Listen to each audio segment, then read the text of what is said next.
Hello, everyone. My name is Nekwe Obasogie, reporting from Toronto, Canada. We are here today to discuss about Edo State, specifically the issue of insecurity, how we can attract foreign investors to Nigeria. This wake of insecurity prevailing in the country. So I have three guests in the studio with me today. Mr. Bevis Paul Igbinoba, the president and CEO of ATLA group of companies. So he just established a new company in Edo State lately. This company focuses on manufacturing cell phones. So I'm going to bring him to the screen. Hello, Mr. Igbinoba. Nice to meet you. Nice to meet everyone. It's a pleasure. Thank you for joining the program today. We'll come back and discuss about your company that you just established in Edo State, because the video is going viral right now and many people want to hear from you what exactly motivated you to establish this company in Edo State. So the next guest here in the studio today is Madam Angela Oriahi. Thank you for joining the program today, ma. Hi, everybody. Thanks for coming. A man that needs no introduction, Comrade Lamte Oriahi, all the way from UK, United Kingdom. Thanks for joining the program today, sir. Thank you very much for having me. Thank you. So before we continue with the program, I will play the video of Mr. Paul Igbinoba, what he did in Edo State lately.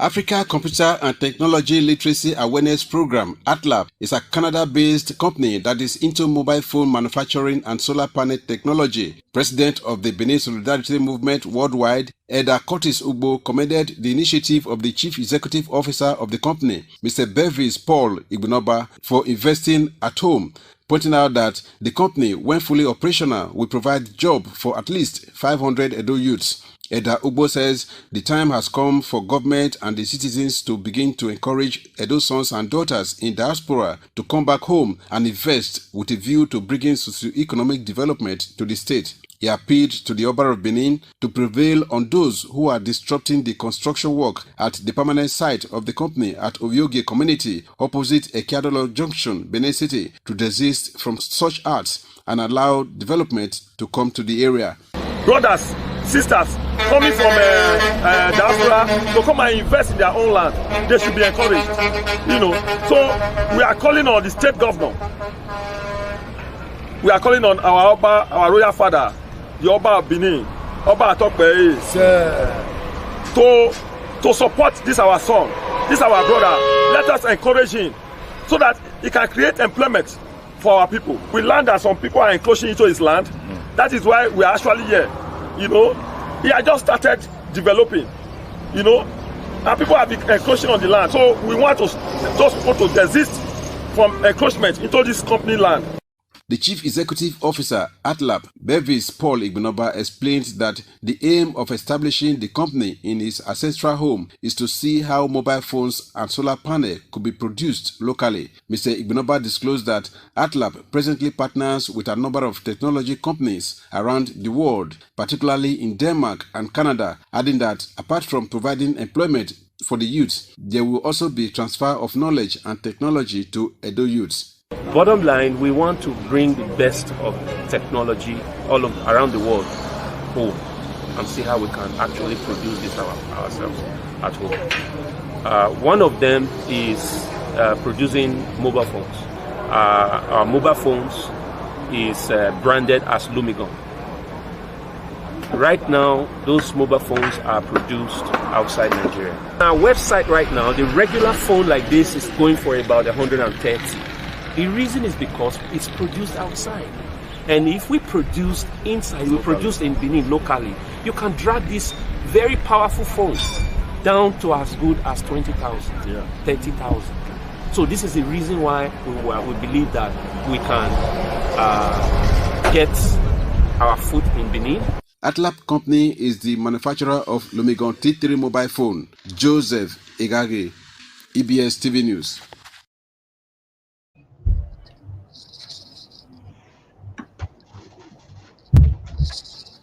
Hello, Hello. Mr. Paul. Yes. Are you there? Okay. I think we're experiencing some network problem here. So, yeah. Comrade Lamte, you saw that video, right? Yes. Okay. What do you think about establishing this company in Edo State at the wake of insecurity prevailing in the country as a whole, not only in Edo State right now? To be honest, I think it's a bold step and it's a welcome development. Unfortunately, the hitches surrounding the establishment of this company because of encroachment and local issues is bedeviling the process, and of course, these are part of the challenges that as a people we are faced with. There is no way that investment, enjoys uncertainty, enjoys insecurity, as it were. And so, for Mr. Igbenomba, I think he's taking a very bold step, and I think that he needs the support that he can get to put this through. It's important that the entire community, not just Ovioge community, the entire Edo State get to understand that, some of these investment, when they are coming to the state, we need to protect them. We need to protect them. Unfortunately, we have not gotten to that level of consciousness as a people. It leaves room for a lot of work to be done to tackle the entire process. Because at the end of the day, there is no way as a people we can grow economically if we don't tackle the issues of insecurity. But I want to commend Mr. Igbenomba for his efforts. I think it's a very bold step, to be honest. Thank you, comrade. So let me bring Mr. Igbenomba to the screen. Sir, you know that this your video, when it came out 2 days ago, it went viral immediately. People were impressed about your step, this initiative of establishing a company that is manufacturing cell phones in Edo State. It's a kind of a unique company in the state. Tell us, what is your motivation? What exactly motivated you to establish this company? Can you hear me? Yes, I can hear you. So I'm hoping you can hear me as well. Yes. Okay. Okay. Thank you so much. I want to, first of all, just take the opportunity to thank everyone, my sister Angela, and then comrade Oriaki, who is also here. I've heard of him quite a number of times, and I appreciate what he does, and my sister as well, who also commented on the video when it came out. I especially got her message on my phone, and I don't know her, and I don't have to know her. I think that's how we all should be. And my sister Nekwe, I honestly, I don't know how you do it. I think the first time I heard of you was just mind blowing. Honestly, by the time I don't think I've still met you in person. Yes, we haven't met in person. Yeah, and I don't think so. And when I knew of what your background and the TV and the broadcast and media is, I was quite amazed to see a Benin woman, lady who goes all out. I don't know how she does it. She, today she's in Lagos, tomorrow she's in Toronto, New York. It just blows my mind. And when I said this to the palace the last time I was there, and I said I told the secretary, I think, you have to meet this woman, and whatever news you have coming out of Benin Kingdom, please, you need to get this woman on board. So that's that being said, I honestly would thank everyone involved, and I'm sure they all know themselves, who has made this possible. But let me not drag you too far.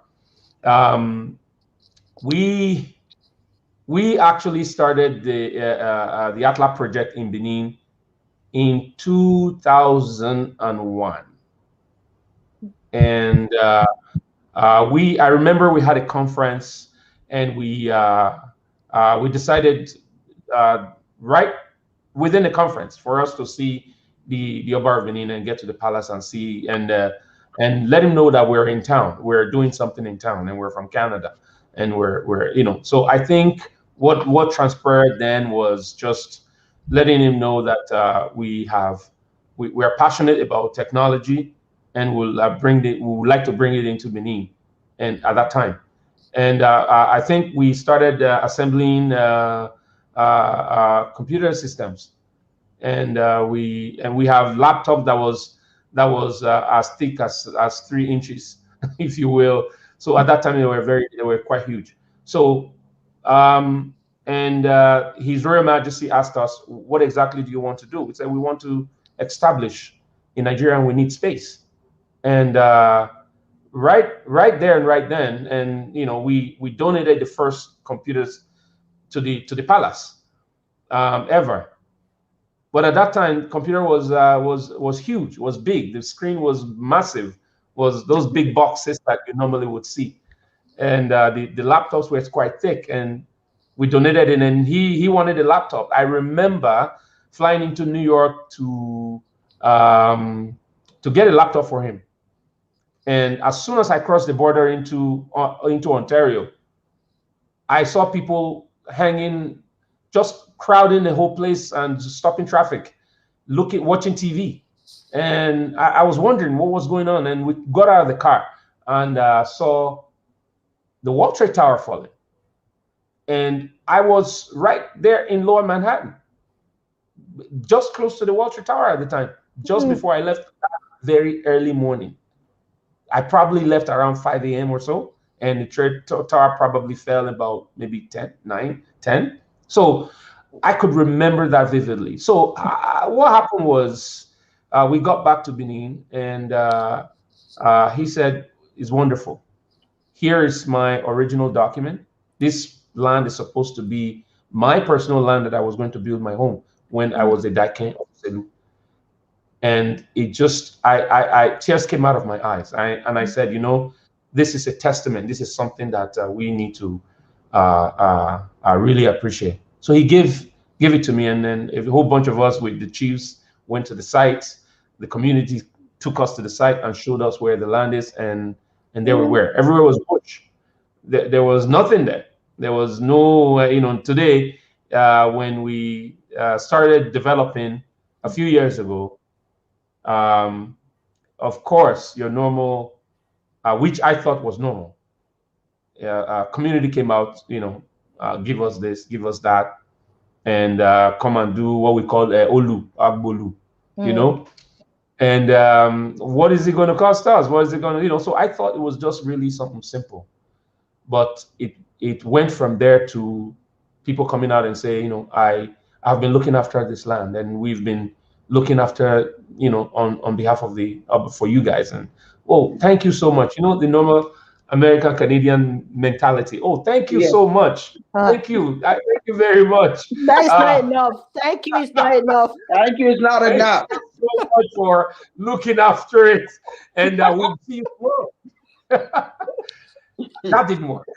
And then a few times went by. That didn't work. And so you start to wonder, what exactly do you need from us? And so we quickly caught up to it that it's all about money, and all efforts to get the palace involved and get everybody involved. Meanwhile, we're doing what we're doing, and spending time, efforts, and money. It was just never enough for these guys. And you give them today, tomorrow they come handling. The next day they connive with somebody else, and eventually we realized that the connivance was so high, and we got moving and decided to do what we can, and just kept building and kept building. In the meantime, my partners, we started actually producing tablets. It was called the Atlap iTab. This was in 08, 9, 10, somewhere around there. We distributed a whole bunch of it from Nigeria to Kenya to Senegal, and we sold quite a lot of those tablets. And we realized that tablets was no longer the end thing. It wasn't the game anymore. The Chinese came into Nigeria and flooded the market. It was game over for us. But we still had the tablets where we were able to distribute to secondary schools, primary schools, and universities. But when we realized that, and we thought the right way to go was to get on board with mobile technology and mobile phones. We came back to Toronto, met with a whole bunch of my engineers, and meanwhile, we were also working on our what do you call it? The street lights, the LED street lights. We started manufacturing those LED street lights in Brampton, in Mississauga, just close to the airport. Today, you will see our street lights all over Mississauga. Within the airports in Toronto, you will see all our street lights there. So we really put a lot of efforts in trying to establish in North America before we thought that the pressure back home was really high. And there's been a lot of we wanted to just close shop. It was extremely difficult. And I understand why Nigerians, Benin, Edo State people wouldn't want to go home and set up business. Trust me. Yes. I have lived through it.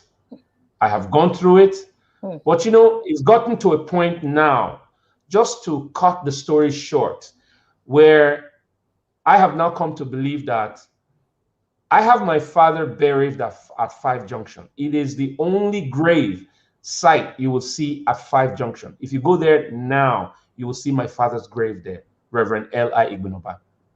And I told myself, as a Benin man, even if the herdsmen are coming, let them come to us. Let them come and meet us. We'll all die here at the end of the day. If we don't do that, you and I will just sit in Toronto, enjoy our lives. And, my brother comrade will sit in London and enjoy his life. Nothing will happen. We'll just enjoy our lives and die. But what happened to our children, our children's children in Benin, in Edo State, in other parts of Edo State? So I remember bringing to the governor in the first tenure. Actually, it was like a few months into his first tenure, and I remember him just saying, looking up in my face and saying, wonderful technology. I know these are, I know all these things in the States, and I don't think is the right technology for Benin right now. And in as much as I appreciate his sincerity to me, I took it that he was like, my brother, you're from diaspora. There's a lot going on here. I don't want to waste your time. I honestly appreciated that because he's also a diaspora. I've not met him since then. I've not spoken to him since then. I just believe I'm a businessman. And I brought it to him as someone who I thought would be able to, he would just deploy some of these street lights. And I understood what he said, and he's the governor, and I appreciate the fact that he has a lot of work to do. And I just decided to go about and face my business and do what I think is necessary to do in Benin. And we kept on building and kept on building. A lot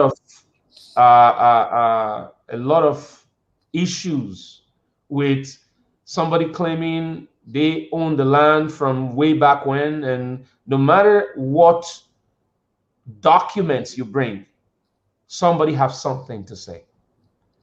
Right now, even up to a few months ago, we've been in court with several people.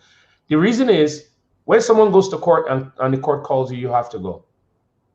And when you go, it's cost for lawyers, cost. I think they had this mindset that you are from diaspora, you're from Canada, you're from the US, you're from the UK. We will do whatever we can and frustrate you. They met the wrong person. I deployed all my arsenal and let them know that we are Bini people. When we come from diaspora, we will stay here, we will fight you, and we'll establish what we need to establish. A lot has come and have gotten scared and left. So a lot of people have done that, and it's not that easy. It's not that simple. But at the end of the day, these are just as good as our brothers, and I let them understand that we're not here to fight. We're here to bring good things. We need to sit down together, whether you are here or not, and understand what we need to do, and understand how we can benefit what you're doing. And we can all work together and sit down as family and work together. So I think that's kind of the nutshell of what has happened, So maybe by the time we get to discuss further on the business issues, and I can explain a little more further, so I can leave room for everyone else to speak. Madam Angela, do you have any comments about that before I will ask my questions? Yes, I just want to applaud our brother.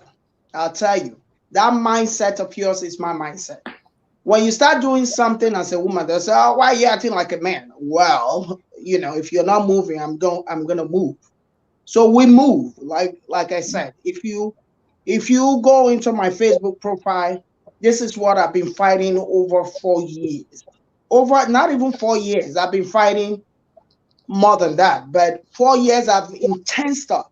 The only way I was so moved since 4 or 5 years now is I went to Nigeria and I had a piece of, what they call it, a piece of asuya atore, and I got choked.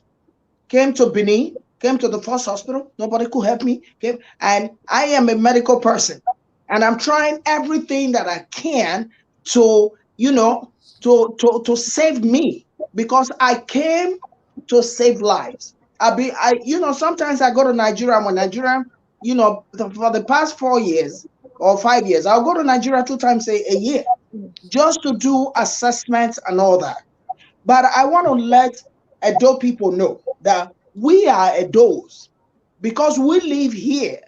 I've been in the US over 3 decades. I have 3 kids and they were all born here. So figure that out. But when they go to Nigeria, my son just came back from Nigeria last Christmas. He spent his Christmas in Nigeria without me.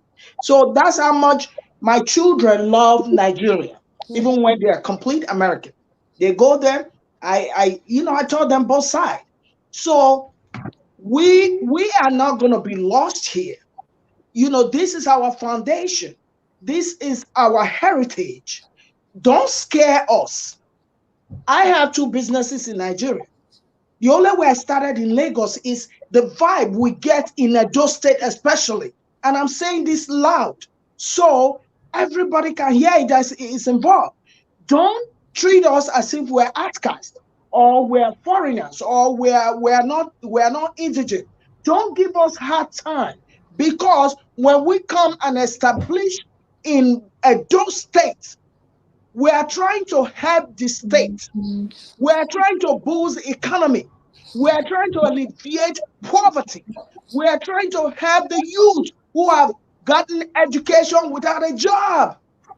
We are trying everything we can to make our state better. That's why you see some people in America here. I work with few Italians. that we say, oh, me and my family, all 10 of us, we are going to Italy. We need to know where we come from. Everybody have a place, have an identity. Edo State is our identity, whether you speak it or you don't speak it. Edo State is our identity. It's our foundation. This is what I have preached for years. It's our foundation. You can't just take our foundation away and think it's okay. I thought by now, coming to Edo State, we would be welcomed with open hand. And we will be encouraged to do what we have to do to reduce the amount of crime, the kidnapping, the poverty, the everything. That's why we come. It's not because we couldn't start the business here. When we start the business here, we'll be paid in dollars, not in naira. So if we are human enough to still think about home, when we get all our comfort here, you should know that we're real. We're not coming to struggle positions with you guys. No, that's not what our intentions are. Our intentions are, we don't want to lose our heritage, our identity, where we're coming from, our history, our foundation. That's why we come there. So when we come, please try to encourage us. Why are you discouraging us? In diaspora, in the UK, in the US, in Canada, when you walk there, for every dime you work for, you're going to walk. It's not like in Nigeria. Oh, supervisor, I'm coming. I will just leave. You come to work at 9, you leave at 12, and you think it's okay. Here, we don't have that room. You're making $20 an hour. You're going to work every dime of that $20 because there's eye and ears on you. So, guys, we don't pick this money on the ground. We work hard for all our money that we get. So few of us that think about home. I see some people who just say, forget that. I'm not even, that place is right off.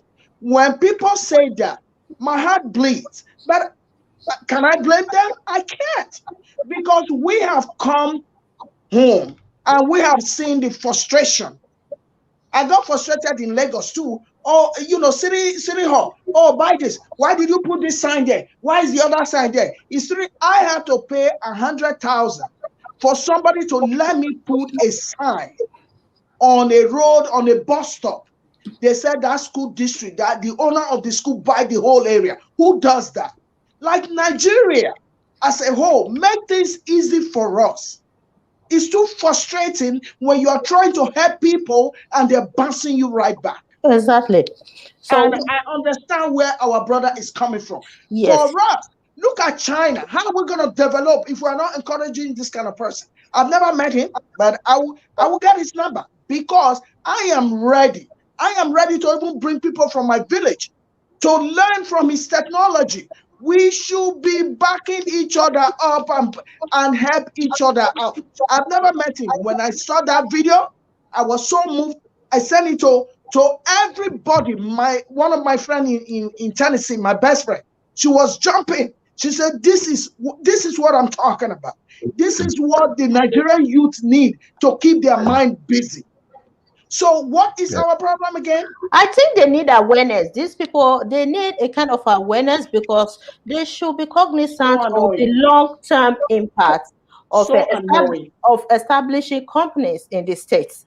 Why do you what think? They want is just instant money. If you can give them 10,000, 20,000. No, but that we like I preach every day that we need to look at the long haul, longevity. When you take and eat now, it will finish. And that's why you see all this, everybody. You see people spraying money. All of a sudden, people are begging money for them. They have kidney problem. Oh, they're asking for 1 million. Why are you damn spraying that money? Put it in the bank or somewhere. We have too much misplaced priority. Misplaced priority too much, and we don't know how to support one another. That's another thing. We do not know how to support one another. Let's call a spade a spade. I'll tell you right now, our state is the most not support one another state in the whole Nigeria. You will see if this is if this is an Igbo platform, or I'm not trying to be tribalistic, I'm not at all. If this is another platform that we're talking about the growth of their area, you will see they will be in thousands. But right now, nobody is tuning in because, oh, why is it the only one? No, somebody has to start it. That's how China runs. When one Chinese person starts something, you see the whole. Have you been in Jewish community? You will get sick to your stomach. The way they so support one another is sickening. Yes. When I say sickening in America, it's a good thing. It's wired. But when we see one another, instead of supporting each other, the jealousy comes, the hatred comes, let's deal with him and let him go down. You will never go. You see some people that talks online. You say, wow, are you really talking? Are you really saying that? All that mindset, we need to either raise it out or we're going nowhere. I rest my case. Go ahead. Thank you, Ma, for that contribution. Yes, we have to learn how to support each other. It's very important. And in Edo State, I realized that we don't believe in this idea of volunteering. We believe in just getting money for everything. Nobody wants to waste his or her time volunteering for another person or any company. Comrade, go ahead. Hello, Comrade, can you hear us? Yes. Thanks a lot. First, I sincerely sympathize with Paul Igbinoba, sincerely. The problem we have is not just on the periphery. The truth of the matter is that we have lost a lot, in not just in Edo State, in Nigeria, to these things like this. We've had stories of people who have made attempts to invest in Edo State. I'll try to center on Edo State and get discouraged. And of course, people are going to hear Mr. Igbinoba's story and they will get discouraged. To be very honest, we have a lot of Edo people all over the world who are doing well, who love to come home. I've interacted with a lot of people who right now are willing to come home. But I want to say that the problem we have is systemic. It's not a problem that is peculiar to Edo State. It's a problem that is more like a Nigerian problem, so to speak. It's national. It's more national problem. National problem, so to speak. But I want to say that with the election of Governor Obaseki, I think there's a ray of hope.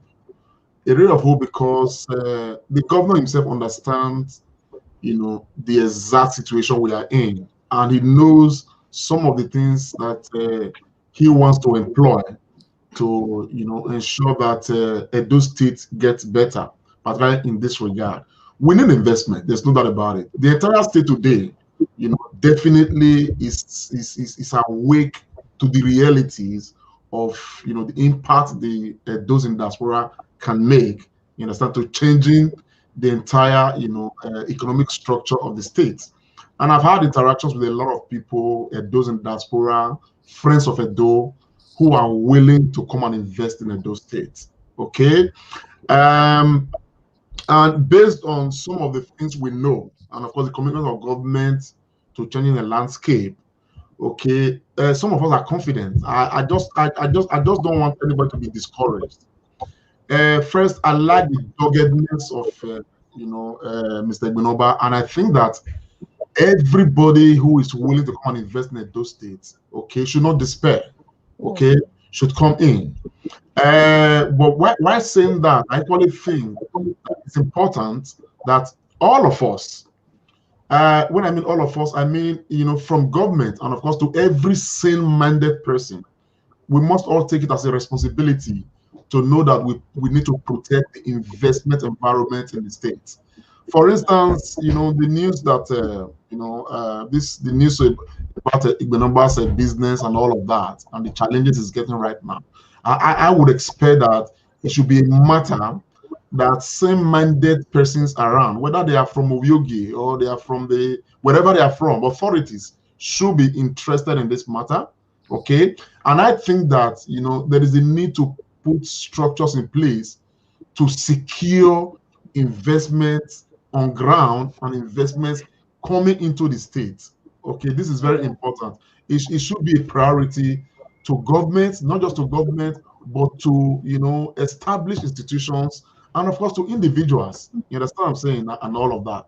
But while saying that, I think it's equally pertinent to state that structurally, the entire what's it called, the entire framework of how we do things as a people need to change. Okay, on the wider Nigerian perspective, of course we know the challenges we have, and of course without fear of intimidation, I would say, and I will maintain consistently, that the administration of President Muhammadu Buhari has set us back probably another 100 years.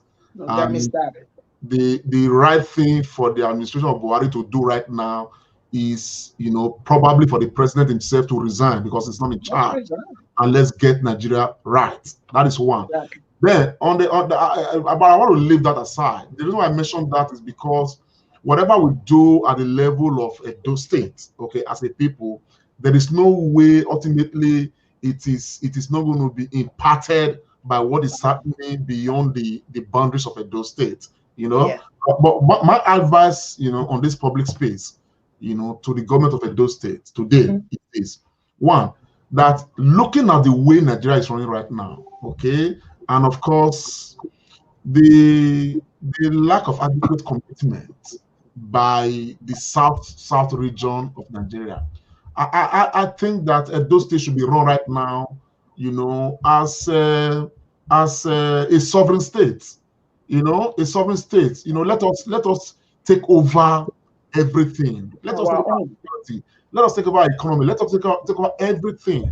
Now, having said that, I equally recognize, and I've recognized this, early enough, that there is nothing that government is going to be able to do if the people, of the state are not on the same page, which means that as a people, all of us, we need to start looking into those things that those areas we can key into, okay, to support the state, and of course support, the effort of government. Because what we have right now is that I monitor and I follow closely, the policies and programs of Governor Obaseki, okay. But while the governor is planning and doing this and doing that, there are people who are conniving with enemies of the people to pull down Edo State. There are people who are working very hard. Their duty is to ensure that the government fails. There are people who are still reeling over losing election. Okay, now election is done and dusted.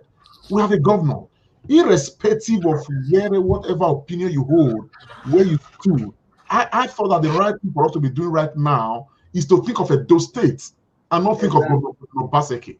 Because at the end of the day, every governor comes and goes. The Edo State represents, okay? But people, somebody rang me here the day before yesterday, okay, and was insulting me. I don't know the human being before, okay?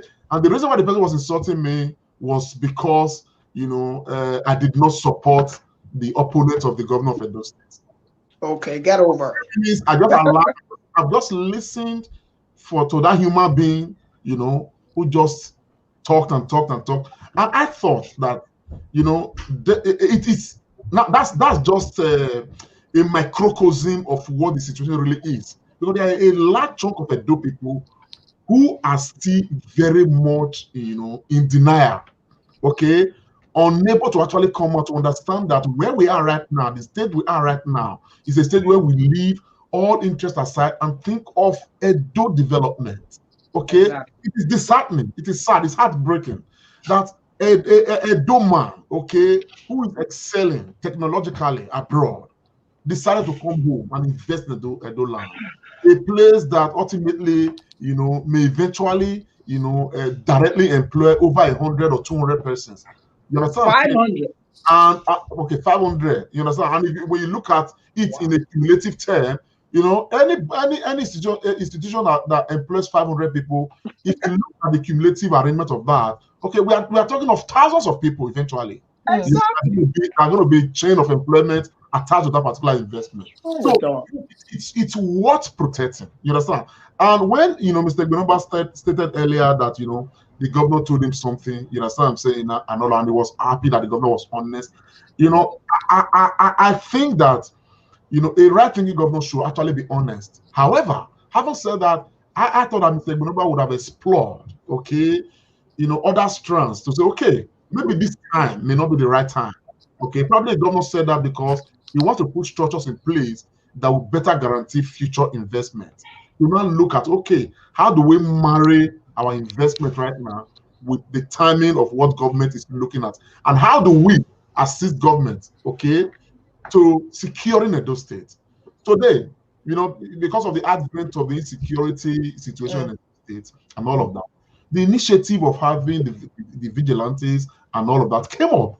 Today, I can tell you that, a huge part of security success stories that we have today is not coming from the police. It's coming from the vigilante. You understand what I'm saying? People are enlisting, people are supporting. I just left a meeting, where people are, already discussing ways to equally support this vigilante and all of that. So I think that if Edo State, the people of Edo State, I'm not looking at the government right now, okay, we are able to genuinely, because at the end of the day, those perpetrating criminality in Edo State, they are just a handful. Yeah. The large majority of the people are not criminals. Yeah. But we cannot, there is no way we should allow this handful of criminals, okay, to just overrun the state.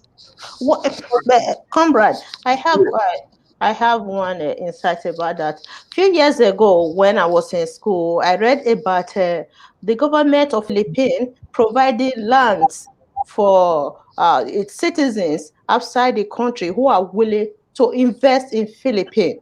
Exactly. How encouraging that was for the people. So I think in Nigeria, we are lacking this type of institution that will be encouraging Nigerians in the diaspora that are willing to invest in the country. So let's look at it from a national level. Sorry to cut me to interject quickly. This is one of the major bane that we have as a people is we are not informed. The level of ignorance is so high. What you are talking about right now, okay, probably not quantified in land per se. The Edo State government has a scheme like that. That's why I'm saying that I still think that Mr. Igbenegbu still need to, do we have any scheme like that? Do we have any program in yes, of course. The government only mentioned that. Okay. They give you land? Yes, I'm not aware of land right now, but there is this loan scheme the government has in place. And the government has said, man, the loan is there. Come with your own, business chart. Let us look at it and how viable it is and all of that. And you can assess this. And the government is giving you a loan. They are creating the environment for you to succeed because you are going to pay back the loan. You understand what I'm saying? That's one part. Now, you are coming with a business. The governor, we had a meeting with the governor once, not too long ago, a couple of months back. And the governor specifically said that the next meeting he's going to like to have with us is that he wants us to draw the Edo business community abroad together. He wants to have a meeting with them, of course. And what the governor wants to look into is to see how to bring the Edo business community to Edo State and start investing. Recently, the work of the governor of Edo State applauded young Edo vibrant people who are investing in Edo State. So investment is still taking place. There are still people who are still, partnering with government. There's been this, private, public-private partnership and all of that. A lot of them, it's in collaboration with the government. Private individuals of Edo descent collaborating with the government to put things on the ground. So I think that what we need to do is to seek information for those who are in that environment who want to invest in Edo State. Okay. Not too long ago, there was so much law about, the government wants to give land to Fulani, which was not completely false, which was not true. So, government right now, just a piece of information, okay, is willing, okay, the door of the government is open to Edo people who wants to invest into cattle rearing. Edo people who want to invest, they will get land to do that. They will get secure land to do that. They may even get loan in addition, and all of that. To ensure that we, okay, in time to come, probably in another 5 years, let us take over the business of providing cow meat to our people instead of foreigners that we are complaining about. So these are structures on the ground that we need to tap into as a people. So there are so many people out there, they've got things going, okay, and all of that, but they are not just informed to understand that there are things available that they can tap into that government has provided. In those days, I'm not talking of Nigeria right now. Even in Nigeria, as weak as the government is, there are programs, like that. Even though they tend to use to for their own they give it to their own, to the people they know. That's one thing about what goes on in Nigeria is who you know. All that has to stop, because if we all can come to a foreign land and be able to exhale, why are we like? Let me just refer to what Comrade said about Governor Obaseki. I respect him a lot. I do. I really do. So in that case, if my answer to our brother here would have been, just like explain elaborately, like, things that could just stop him from doing what he's doing, but he should still go ahead and move on. And I'm pretty sure he has so much in his mind at that time. Not trying to give excuses or make excuses for him. But in other words, if we all can be encouraged to come home and we're promised security and all that, and how can people come and invest in place where you don't even know if you're going to be kidnapped and you won't see your family the next day? Exactly. This is what is going to drag Edo land back. Look at what Kingami did the other day. What Kingami of Rwanda. Because, I'm not trying to, derail, but because I have a best friend who is Rwandan, I'm always getting news from there. Look at what he did the other day. Told Burundi and every other person, if you're a nurse, if you're a doctor, please, you are welcome to Rwanda. That's how people grow. So when we get discouraged and we have all this nightmare coming back from Nigeria, who want to go back and spend their hard-earned money there? So we are here begging for them to just know that our heart is at home. Home is where the heart is. Our spirit is here. We're lucky we have two countries. We're not complaining. But if you please open the door and tell us we're welcomed, we will do anything for the people that have the resources. So even if, let's put it this way, even when you open up a store, I'm telling you right now, you are removing 3 to 4 people that are on the street with degree into that store and creating an income for them and their family. This is the way they should be looking at it. They shouldn't be looking at it as if we're here to compete or we're here to say we're better than anybody. I have done in not Ramat Park. I have done what's that park close to the palace? That park there. I have done assessment there before. People just look at me as if, okay, what are you trying to prove? I'm like, it's free. You're not paying anything. I just, want to know what your blood pressure is, if you need help with medication and all that. They look at me as if I'm crazy.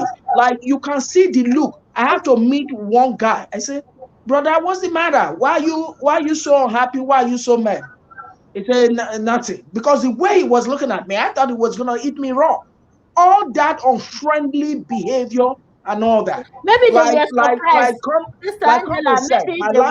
like Comrade said, people, Governor Obaseki is working, but people are willing to tear him down. I want to beg those people. Let me tell you, election is over. Get over it. Because look at all of us that were fighting. Oh, you're Trump. You're Biden. You're Trump. We all have relaxed because Biden is the president now. We all need to get over it. Yeah. We're over it. So we all need to be over it and let Edo be good. Last but not the least, 2 days ago, I made a post on my Facebook and said, who is burning all our historical area in Benin? Somebody told me who. I did answer because I can't prove it. I have lived in a society where you have to prove things before you say. But again, Ramat Park is burnt. Bendebu is burnt. The Yoruba market is burnt. Come on now, we're all not fools. When did fire start ravaging our nation? We need to stop. When we burn all these things, we are. Can you lower? Somebody needs to lower something. It's echoing from your side. No, I don't have anything. It's good now. Okay. So if we burn all these places that we're supposed to renovate and bring us money and bring revenue to the state, so what are we doing it to the governor, or we are doing it to ourselves? We are doing it to our children and unborn children, unborn grandchildren. That's what we're doing. We need to start thinking. It's not about Godwin Obaseki. It's about the Edos. It's about all of us. It's about our home being safe. It's about our home being beautiful. It's because of lack of insecurity. It's because of this lack of insecurity in this state. Because a well-regulated state, I don't think there will be fun or in public places. Let me quickly say, we cannot beg our way through insecurity. We won't beg our way. I'm not begging insecurity. No.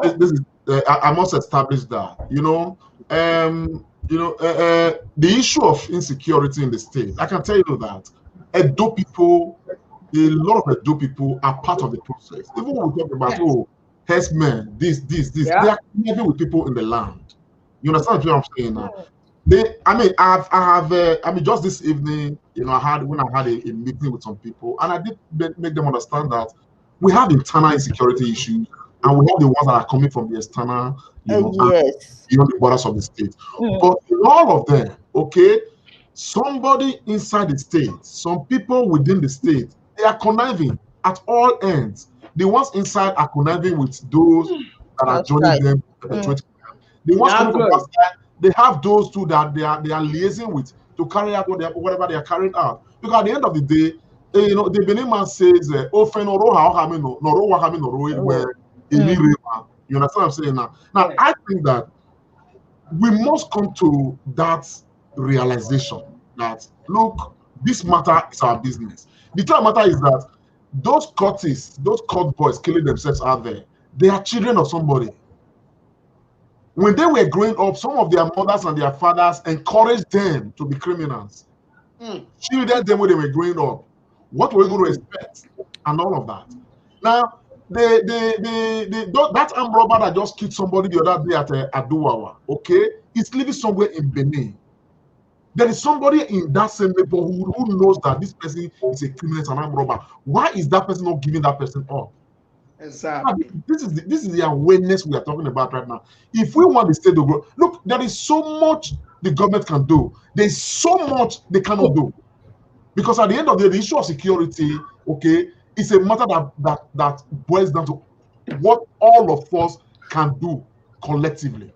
Look, to be honest, without wasting our time, I think the level of insecurity in those states should be a blame on the federal government. Proper security in those states will regulate what we are discussing about right now. Morality will be regulated in the state. So it's just in the hands of the federal government. The police right now, according to what you said earlier, it's like we don't have police service in Edo State because Sister Lekman, the people burning down places, they are not from the federal government. They are from Edo State. But they are young men, taking orders from other anyone But my brother, the police distribution, I hate federal policing with the last cell in my blood. I hate federal policing. The police should be divided into state and division. Let's quickly bring Mr. Igbinoba to tell us more about his company. Hello, can you hear us? Yes, I Hello? can hear you. Oh, okay. So this company that you are planning to establish in Edo State, I saw that you have already built the building for the factory, right? Yes. Okay. So have you been manufacturing these cell phones in another state in Nigeria? Tell us more about this cell phone and your company. Well, at present, the phones are contracted to my partners outside Nigeria at present.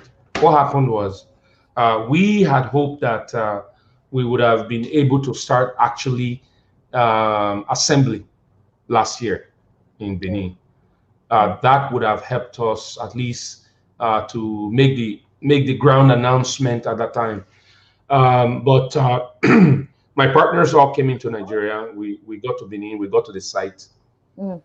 and to my amazement, some funny guys decided that they will flood the front of the whole complex with all these peasant, uh, thatch houses and thatch buildings where they sell like just anything really, from banana plantain to pepper soup to all kinds of things, and it became a nuisance. All efforts to sort of see if they can move within that short space of time, realized that you couldn't move them. And what I've also got to realize is, uh, in as much as we all talk about coming from diaspora, wanting to come and invest, wanting to come home, and all these things, there are laws in Nigeria, and you have to understand Nigeria. Edo State is one state, but Edo State is under the constitution. It's under the laws of Nigeria. There are things you must know. You can say anything you want to say about the governor or or anybody in Nigeria or Edo State. There are laws. There are things. Just bringing down one of those thatch houses, you go to jail in your own land. I tell you. Yes. The law is You there. have to understand some things, and we couldn't even take them out. So we sat down in a hotel. My partners, they are from Denmark. They're from Toronto, and these are heavyweight from EDC, which is Export Development Canada. So you can understand the caliber of the people that were on ground, and these are calibers of people that governors and ministers will bring to Nigeria. But we're simply business people, and and they understood that we're not government. But when you get to Benin, you will understand. We couldn't tell them to leave that quickly, so we made an executive decision to continue the assembly. They were already produced outside Nigeria, so we decided to just continue and assemble them in Nigeria, outside Nigeria. Now, assembling them and shipping them back in, you meet customs. By the time customs sees one and say, "Oh, this is like an iPhone. One of them is going to cost you this and that," from 40 million to 60 million, just custom. I can go on and say a few things, but just answering the question, we have to produce, we have to assemble outside Nigeria. Right now, there is no, just to produce some of these, you need heavy machineries. Those machineries are run by electricity. Those electricity cannot be turned off 1 second. So if they seize light, you're just shit out of luck. You all about maybe 200-300 in the production lines will be gone. So you don't want to have that in Nigeria. So what we decided to do is we just continue to produce outside and hope that as soon as we're able to clear some of these things out in Nigeria, in Benin, then we can have our factory start assembly. Now, just to sort of answer some of these questions quickly. One question. Let me ask you one jobs, question. there is nowhere in this planet, as far as I'm concerned, that you can have low-income jobs than Nigeria. I don't care where it is. China, right now, pay their people more than what you can pay anyone in Nigeria right now. A minimum wage in Nigeria is 30,000 naira. That is government. There are people that work outside government that makes 15,000, 10,000, 18,000, 20,000 right now. So I did my little calculation, as you know, in Toronto, a minimum wage is about $15. Now, $15 in naira is about approximately 6,000-7,000 naira per hour. When I did that calculation, I realized if you work with, of course, in Nigeria, people are paid monthly, not by the hour or bi-weekly. So I multiplied it by maybe 26 days, if you will, minus Sundays. You can hire about 7 to 8 people with that at 30,000. At 30,000, you can hire 60. So multiply that by 1,000 people that is in a factory in Denmark. Just assembly, you can hire more than 5,000-6,000. Yes, the labor is very. Is there a reason? Is there a reason why we cannot just small training? You don't need a brain surgeon to do this. You don't. But I understand when I appreciate my brother Comrade Oriaki, where getting government involved. I've not tried. I decided not to try. I decided that this is business.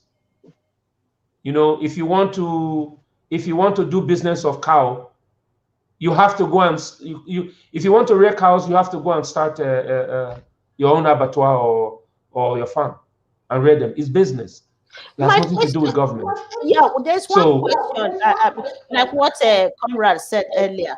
Is there any organization right now in Edo State that is kind of assisting those citizens in diaspora who are willing to invest?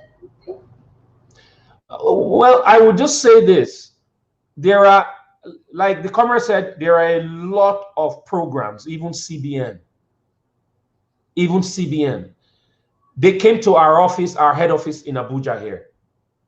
And they have programs. You can get 10 million. You can get just to farm and do all these things. Now, I only know of one person who got it out of how many millions? There are 2 or 3 persons who were called to come and sign for their loan. Yeah. They still haven't gotten it. You cannot live like that. The people are just, they're restless. There is no, I can't even find a Bini boy. I remember growing up back in the days. We go to the farm, we go carry cement for people working. You will not find a Bini person doing that today. Yes.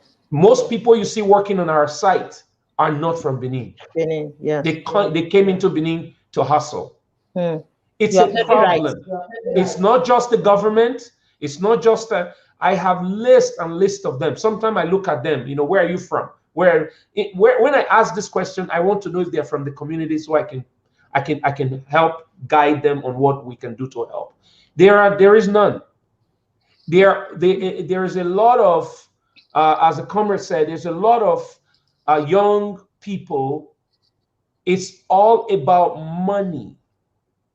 Money, nothing else, just money. How can money come, and how can it come quickly, and how can it come in large to them? So when you talk about come and work and make 2,000, 3,000, they look at you and sniff their face. You know why? Brother, sister is going to send me some money from Texas. Oh, my sister Angela is going to send me, you know, $100, $200. And they sit down and do nothing. You know, Madam Angela sends them $200, $300. They go to pub and eat suya and drink pepper soup all night long. If you go to Benin, there is pepper soup joints everywhere. Everywhere. Yeah. There are joints everywhere. So I'm not saying that is what is happening and that is the only thing that is happening. Like you said, Angela, Nigeria will get better. Yes, that is the hope all of us have. However, we must do something. I am tired. I'm sick. I'm tired of talking. I'm tired of hearing headsmen. You know, people want to kill each other. You know, snakes swallowing money. All these things. The president this, president that. Get over it. You cannot do anything about it. If there's going, let's hope for the next elections and let's move on. Paul, can you hear me? Your Yes, echo. I can hear you. I'm echo. I don't know what is going on. It wasn't mine from me. It was I you. don't know why. Hello? Okay, now it's good. It's good now. Okay. Paul, can you hear me? Yes. Okay. So right now, what advice do you have for Edo citizens outside the country in diaspora who are also planning to invest in the States, just like what you just did now? Do you have any advice for them? Yes, I do. I can, if I want to speak for myself, I will say this. We have done a lot to get to where we are. I will be very honest with you. It was not easy. It was not, it's not, you know, you can't just take your kids, your home, your job, and just take off. Whether you're in Canada or in the US or in the UK, you can't do that. It's not that simple. It's not that easy. Some of us who have done it, there are people who came, built hotel. You can only hire 5, 6 people. There are people who have come, open a pub. You can only hire 2, 3 people. That is not going to benefit Edo State and benefit the people. You need industry. You need things that is going to affect people at large. Having said that, we believe that we can be the stepping to see how they can come and just do some things with us. I am game. I don't have a problem with anyone that wants to come out in diaspora and meet with us and see how they can establish, even if it's within the same location. Okay, what is the problem with that. capacity? What is the capacity of this factory? How many workers are you expecting to be working in this factory?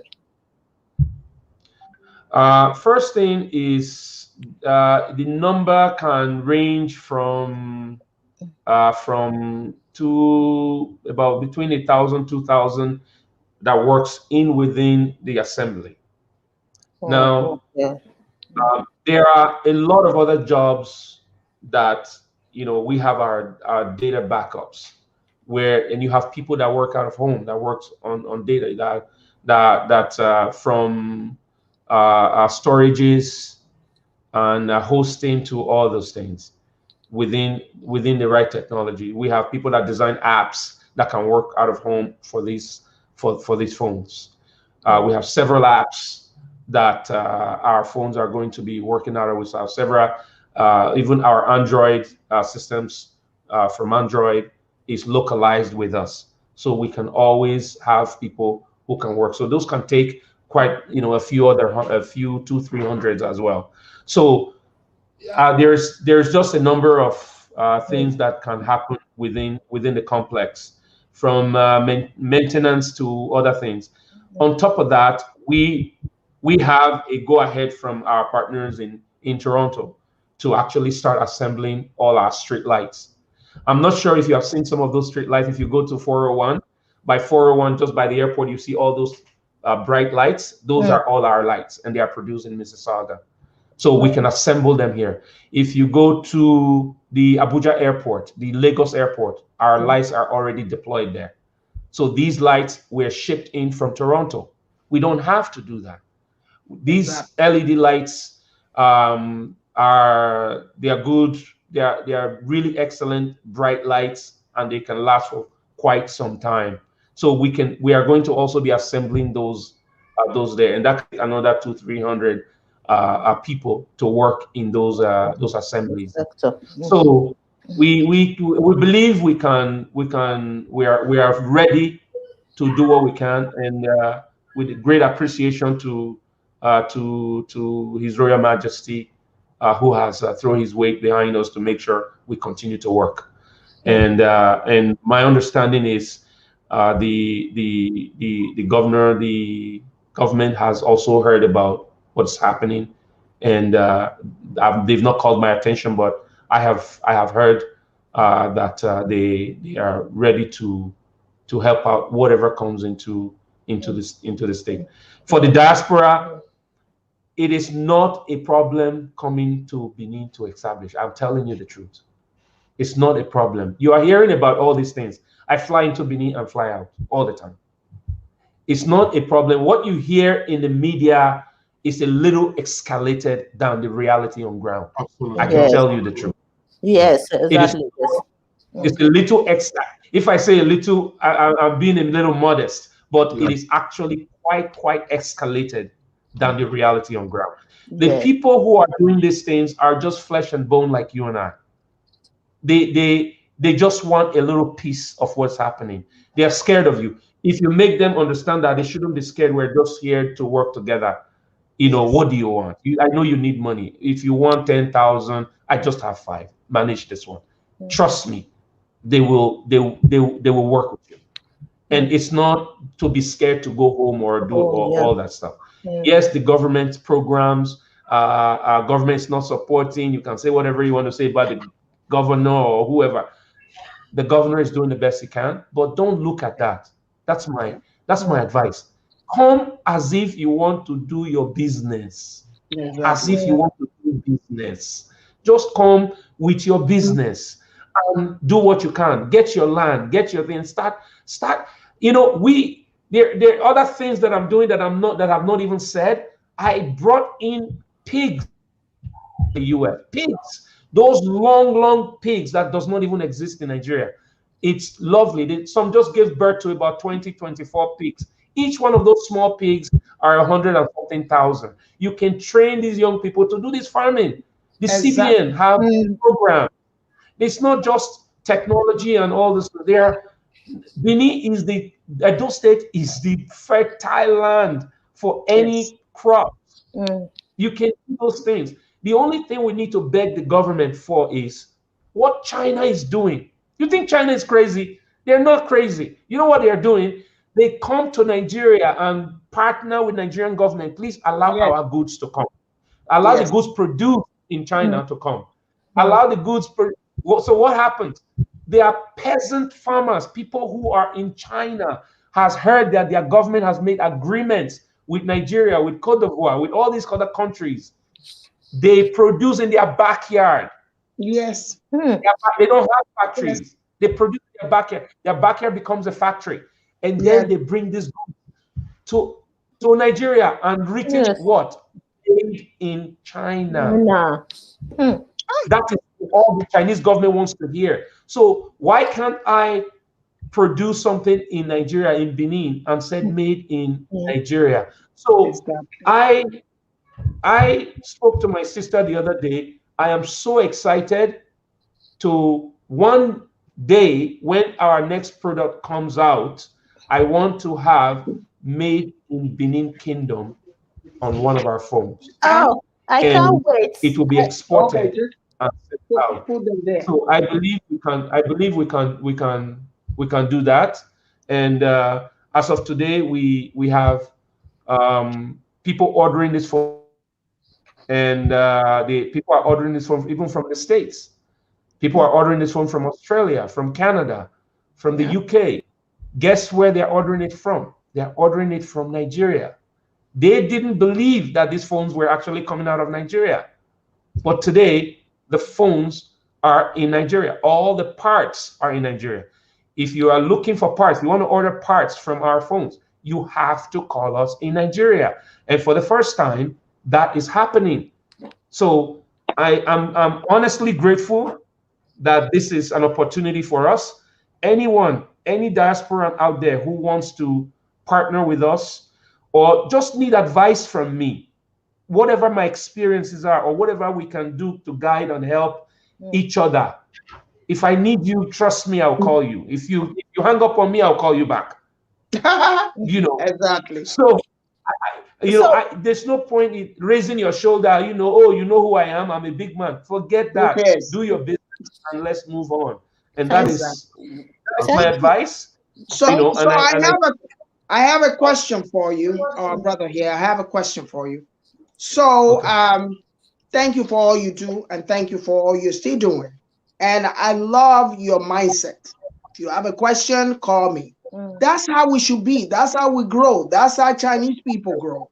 So when Nekman ever told me, when I shared the your video to the group, Nekman said, "Oh my God, this is the person that I'm gonna interview on Saturday." Right there, the same mindset Nekman has.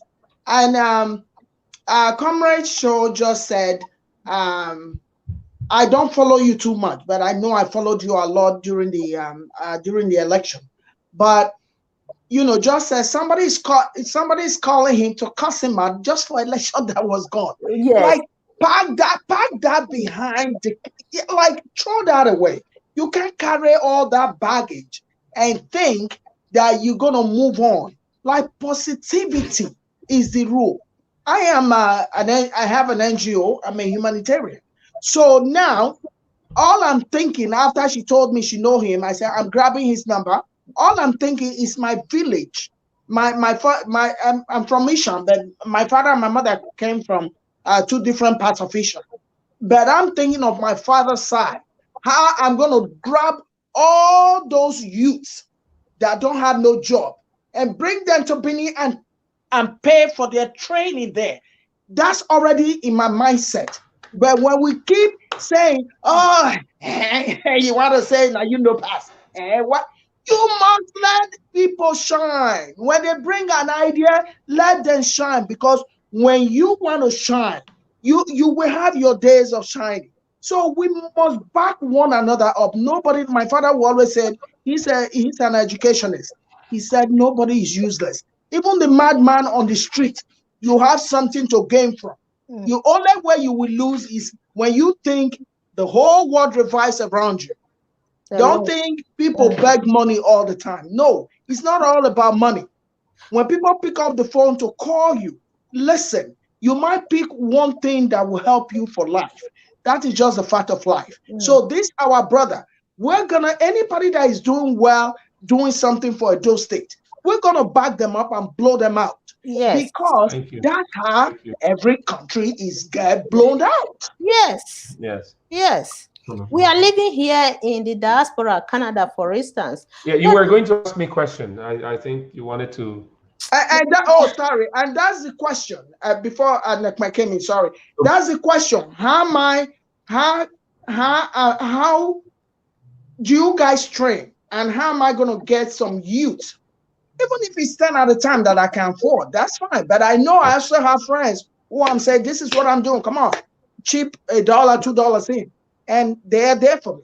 So how do you guys train and how can I get like some youth from the village to get to Benin? Accommodation, I know I have to deal with. But do you guys train? And how long would they be trained? If they can be retained, that's fine. But if we can extend all these technologies to the village, 10, 20 at a time, it's not bad at all. You have a little place there where people just train and keep training others. That's how we expand. Okay, Yes. I have one before you start answering the question, Mr. Paul. Yeah. I have one Yeah. quickly, a quick question. This company, he's planning to establish it. It's not finished yet, right? When are you looking at this company to be fully established in Edo State? There should be a time frame for this. The timeline, yeah. Can you hear me? Yeah, I can hear you now. You Okay, were I'll off put, for a I'll little put them while. away. Oh, Just yeah. put them in. Hello. Go ahead. Can you hear me? Yes. Mm-hmm. So that this company, you are just in the process of establishing it in Edo State. So, what time frame? When are you looking at to complete this company in Edo State? Because you just started it, right? Uh, well, what we're, company grow, and the growth of our company would is not something you just say, is going to you're going to complete a company at so time. I believe you are referring to our production Hmm. of our Hmm. production of our movie. I think that's what you're referring to. We believe that by end of this year, Hmm. we should be able to um, get all the establishment for the and the licensing for the setup and the assembly up and running. Good, Um, good. yes. Hmm. So by the time we get up and running, there's a few logistics here and there that we need to do by moving the assembly side of the production out of and into Nigeria and into Benin. Thank God, where our location where we are located is very close. On a good day, is 300 and something kilometers from Lagos. So as you're driving in from Lagos, the first thing you see is our site where it says "Welcome to Benin." I'm sure you know the Ekiadolo Junction. Yeah. That very junction, the way you Yeah. usually will go inside to, is just right along Benin Lagos Expressway, right on I saw the. them. I believe there is a custom. There are customs Yes. stops just right beside there, so you can't miss it. Come So in. the as goods as our devices come in, they come in into through ports, and ports is close, in Lagos, and it's pretty close to Benin, so we can do things as fast as we possibly can. In the aspects of the other things that we do, like the The panels, the solar panels, the training too. The They're question that. training. yeah, the training. What we are planning to do is not just strictly on the mobile device. We want to combine the street lighting, the LED lighting production, the solar power production, and the mobile phones. Of course, specifically the mobile phone. As you know, mobile phone has quite a lot of technology to build, and we will start with the assembly, where just about anybody that knows how to fix a phone, you probably don't need to train those ones. It's just a matter of just brushing them up and bringing them in. The ones you will really need to train are those who just know absolutely nothing. So we will start by making them understand what a PC board is, a PC board, and how the stencil works, how the machine punches holes on the PC boards, and make it into devices that fits into all those phones. So there's a number of things we'll teach them. Those also that knows some computers. There's quite a number of Nigerians, young people, that knows computers very, very well. They may not have the ones that they play around with, but they do know. So those ones will be able to get into our computer section, that can use computer to interface with these devices. Our street lights is not just lights that it produces. It actually has the capacity to have communication within those lights. So those lights carry antennas. If you are in Mississauga, you can see some of them in and around Mississauga. You see antennas on top of them. Those antennas actually communicate with other people. So I'm not sure if you heard what I said. Yeah, we did. Yeah, what So the antennas on top of those lights, they are actually communication device. So that's why you see police in Toronto don't hold. They communicate with all those street lights you see. Some people may not know, but that's what yes. Yeah. You should see them. Anytime you're in Mississauga, just look on any street light you see antennas on top of them. Especially where is this? I say Square One, for example. So the antenna is what? What? Just tell us. The antenna are used. Well, what happened is for us to get the contracts to put those street lights in Mississauga and inside the Toronto airport, the terms and condition was for those lights to be able to communicate with police, with ambulance service. Really? So yes. So that's why you see they don't carry walkie-talkies. Those things communicate, and each of those street lights communicate with each other. So yeah. So we don't, because those technologies are not readily in use in Nigeria, and they may not be in use for quite some time, but we believe we can introduce it. Benin is a very small town that you can just introduce in a small section, and it will be something that these young people can work on, and we can also teach them how these things are done. I'll give you one simple example of what we did. Buffalo, New York was going bankrupt. Okay, and they've already filed for bankruptcy. We had a proposal that we told them they can put these street lights on and put free inside the lights. The moment we did that, students started coming into Buffalo because the internet and the Wi-Fi systems in Buffalo were free. When the students started coming, the parents came and bought houses. When parents bought houses, people made money and the school started functioning. They withdrew their filing from the court. They withdrew their bankruptcy because they started making money just from simple street lights.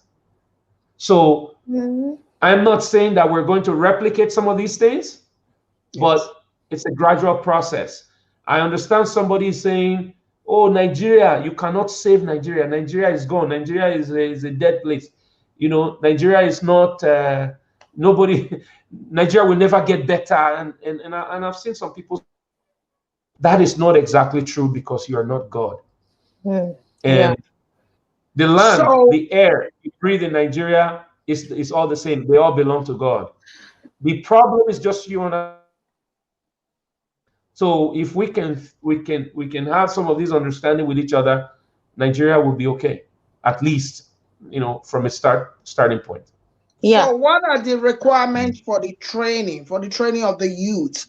Of course, definitely they have to have like a high school diploma or a college degree or whatever.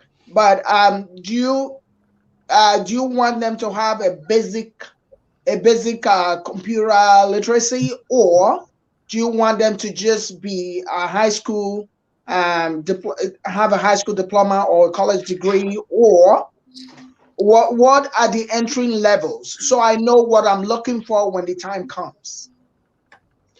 I think we're going to be taking people as they come. I don't believe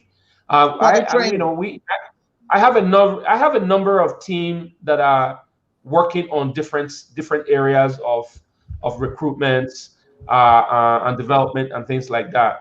They're going to come up with plans on what to really do. But personally, we're already doing some things with some secondary schools where we bring in some computer systems devices into the secondary school and teach some of these people in the secondary school computer literacy, something that simple.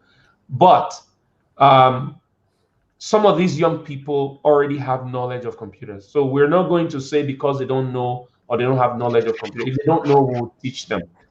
Computer is not a big deal to teach anymore.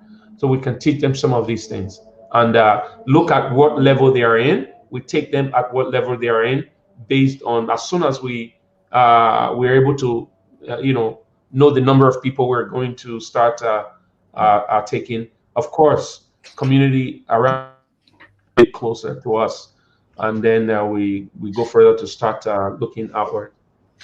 Thank you, Mr. Paul. I think we are getting closer to the end of this program today, and we are looking forward for you to complete this project in Edo State. And after you complete it, I hope we'll invite you back to this program to tell us, especially this initiative of training Edo youths is very, very important, because after establishing this company, how can you use it to impact the state, especially the youth in the state? So I think Madam Angela said it all, that she will bring some youth from the village and also empower them by training them, right? So, comrade, if you have anything to add to our discussion today before we end this program, go ahead.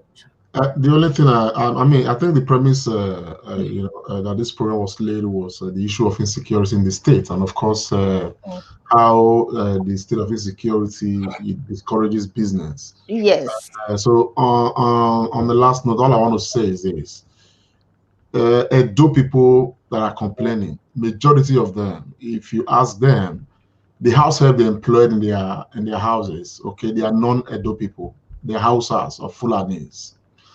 Edo people who are farmers, the people they took to farm to do their job for them, they are Hausas and Fulanis. They are not Edo people.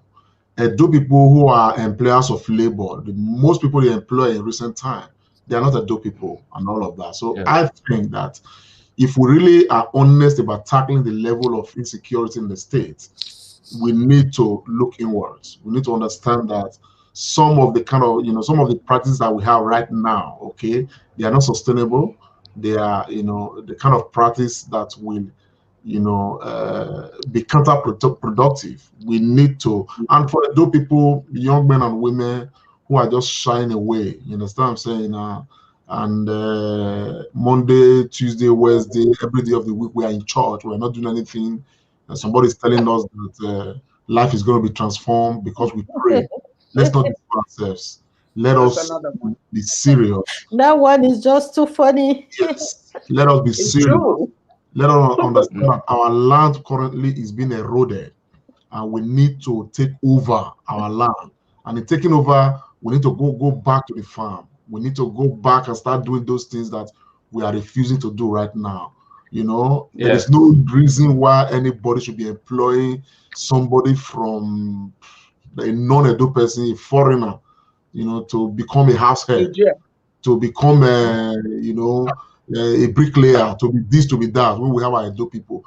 Because these foreigners, they have come, and all that, they are in the States. If they come and they don't have anything to do, because the jobs are for Edo people, many of them will go back. So that will be one way too of tackling the situation. Because if you watch yourself, you who is complaining, oh, Obaseki this or Obaseki that, believe you me, you are a part of the problem. So solve the one you are contributing. Let everybody solve the ones they are contributing. I'm very sure Edo State will come out, great and beautiful. I would just, my brother, Mr. Igbinoba, I want to thank you very much for your efforts, and I want to tell you too that the government of Governor Obaseki is already doing a lot in your direction. The governor of Edo State wants to make Edo State what's it called, a computer hub in itself. He wants to make Edo State a technology, state. A lot of training is going on right now. Another phase of training is going to begin to bring Edo youth to that level.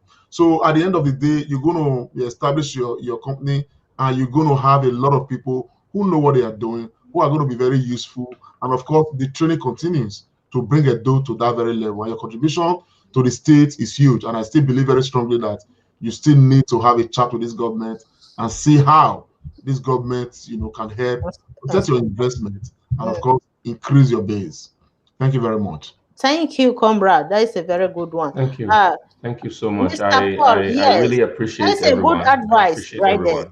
Yeah. In terms of, I'm not an expert in security. I'm not the expert. I'm not the right person to get advice from in terms of security, but I can only say what I know and what I see with my own eyes, and what I've experienced and some of the things in Nigeria. I remember we growing up, we used to watch the Fulanese. They were like friends. They were like part of everybody. Sometimes you come on your street, they do magic. They'd be doing magic, putting nails in their nose and doing all these, knives, trying to cut their stomach and making noise about it and so on. And it was fun. It was magical. And then you see them with their normal cow, but they'd be far away from the city. And all of a sudden, it's all about cattle rustling and even herdsmen. I've never even heard of them. I've never even heard the word herdsmen for. I think I read it in books, but all of a sudden it's become the norm. And this one killed my cow, therefore I'll go kill this one. Go kill whoever is in the farm, and it started from Taraba and from all these places, and inflated into something else that we're seeing today.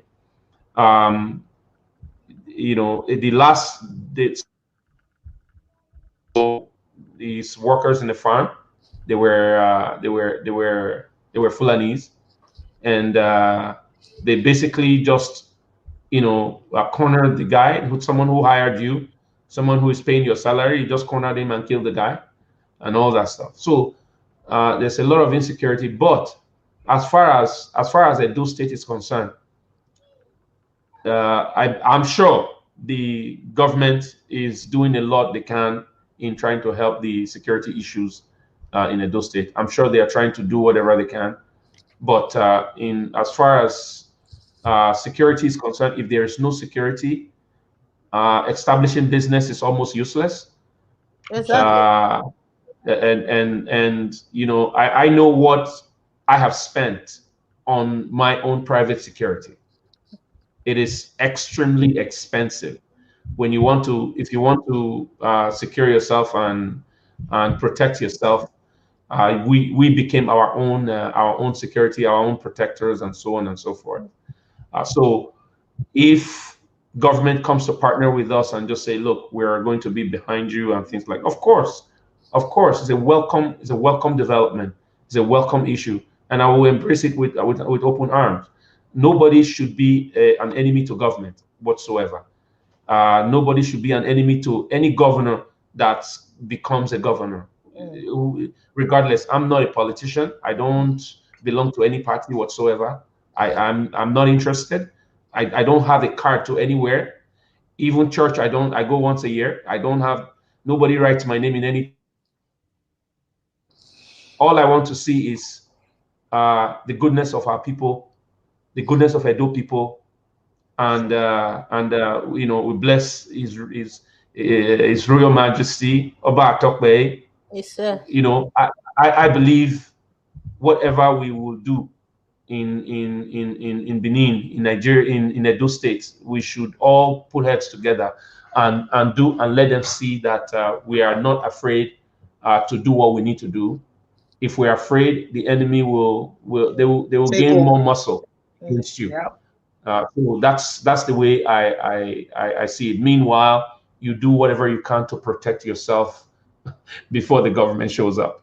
I think that's how it is everywhere. You call police in Toronto, of course, they will take some time, but they will come. But they will take some time. They're fast enough, but they will take some time as well. The same thing with other places in Nigeria. Of course, It would take much long time. So before that time, you have to have some way where you protect yourself, and that is how far we've gone, and that's why we've gone this far. So I encourage people, if you want to know how other people who have done it has done it, just ask them.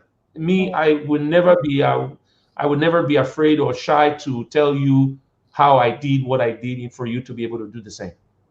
You can't feed everybody. You can produce 1 million phones today. If you throw 1 million phones in the sky in Nigeria, one would not touch the ground before somebody picks it up. 1 million. So there's, AtLab cannot be the only one that produces phone. Anybody who wants to come in and produce anything, TV, what got me to this point is, first of all, some people have TVs at home, and you multiply that by the number of TVs in Nigeria, not a single one produced or assembled in Nigeria, and that is dollars that is going out of Nigeria. And how does government make those dollars? Is it not from the government makes those foreign currency from oil, and those foreign currency are made, they don't stay, they go out by you purchasing phone in foreign currency, TV in foreign currency, fridge in foreign currency outside. So those dollars are gone. They don't stay. So the country keeps going down and going down because foreign currency, you can't compete. So these are, we will do the best we can. If diasporans should come and help out, and the government will recognize you at some point, and I believe they will be able to play a very good role in what we're doing. Yeah, thank you, Mr. Paul. And we are still encouraging you to also work with the government, the state government, because establishing a big company like this, I think you need the assistance of the state government. Please try to do that. As we are speaking here, someone left a comment here saying, Miss Angela, I have a hotels in Eguavon area. You can rent for your people. Okay, so these are people who are also establishing businesses. She built hotels in Benin. You see, so let's keep establishing in those states, like in the West, here, Canada, for instance. We don't just leave the economy for only the government to be providing jobs or employment. Individual establish businesses, factories, companies, providing a kind of a job opportunity for people. So that is the same thing that we are trying to replicate here. Establishing our businesses in those states will help to boost the economy, provide jobs for our citizens back home. That will help to minimize poverty level in the state. Thank you all for today's discussion. Comrade, thank you so much for the advice. Sister Angela, thank you. You are always there for us. For me and many of us, thank you so much. You are such an inspiration. I keep telling you, you are one of my mentors out there. I look up to you. I love you so much. Mr. Paul Igbinoba, thank you so much for what you are doing in those states. We are all behind you. We're going to support you in any level. If you need our assistance, we are here. Comrade is here. Comrade is ready to support you. Sister Angela, myself, any other Edo citizens, we are all behind you. Thank you so much. I'm going to end to this program. For those who left comments, I saw many comments here and they are quite encouraging. Thank you all for leaving comments, and we'll come back next weekend again to discuss about Edo State. Thank you all, and bye for now. Pleasure. Bye, everyone. Thank you. Thank you so much, everybody. Thank you. Keep Edo great and keep Edo rolling. We all have to encourage one another, and we all have to keep a positive mind. The most we have to keep positive mind. When you're negative, everything drops backwards. We need to be open-minded. We need to be open-minded. Yes. And receiving. Yes. Support one another and be Thank you so much. open-minded. I also think maybe I can throw this in. Where we've already have our phones available. Our phones are available. They are available on our websites, atlabtech.com. If anybody have any question on where to purchase them, if you can't get on the website, you can. My sister Nekwe is always available, and now I have Angela, I have my comrade Oriaki, Yes. If anybody have any questions, you can call any of these one of my brothers and sisters. They can get to us very, very quickly. What you might see some cost online. So they may not represent give us your what website. Your website it's address. the website is atlabtech.com. atlabtech.com. One word. Okay. ATLAB. Yes, for the phones is atlabtech.com. You can order them from there. And I'm putting it now. Yes. .com. Yes. Okay. For our general websites, you can still go to atlab.com. It can still take you to wherever you want to get to. So we are open to distributors, to resellers, to wholesalers. We've met quite a number of them who've come to us, and we are working with them. Bottom line, I want my Edo State people to be able to get these phones out there and also make money on their own. And people told me that I should go and open a shop in Airport Road, Lagos Street. Well, I said, if I'm producing phone and I'm opening shop, how are my brothers and sisters going to make money? Exactly. So I don't want to open a shop. I want those who already have shops, those who already wholesalers, retailers, to come in and